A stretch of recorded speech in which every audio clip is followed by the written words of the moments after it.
করা হতো, সেই যুগটি এখন আর আছে?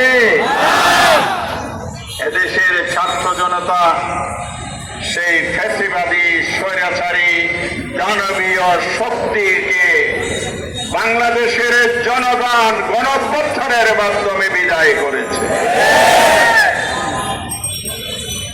গতকাল কি হয়েছে আমরা এর আগেও বলেছি, আমরা জুলাই সনদ, জুলাই ঘোষণাপত্রের প্রস্তাবও বলেছি।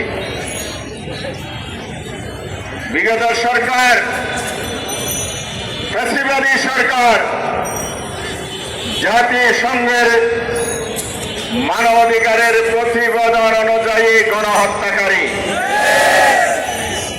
মানবতা বিরোধী অপরাধ সংগঠন করেছে তারা, এবং আন্তর্জাতিকভাবে তারা গণহত্যাকারী হিসাবে স্বীকৃতি পেয়েছে। এই জন্য বাংলাদেশের জনগণ হত্যাকারীদের বিচার দাবি করেছে।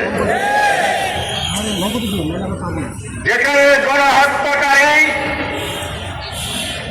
এদেশের ক্ষমতায় দীর্ঘদিন দুঃশাসন চাপিয়ে দিয়েছিল জনগণের উপর, আন্দোলন সংগ্রামের মাধ্যমে তাদেরকে বিতাড়িত করে বিচারের কাঠগড়ায় দাঁড় করিয়েছে।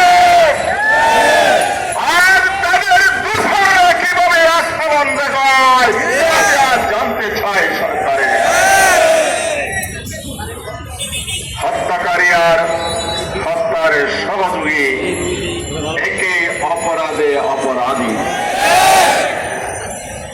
এই জন্য আমরা আজকে স্পষ্ট বলতে চাই, গতকাল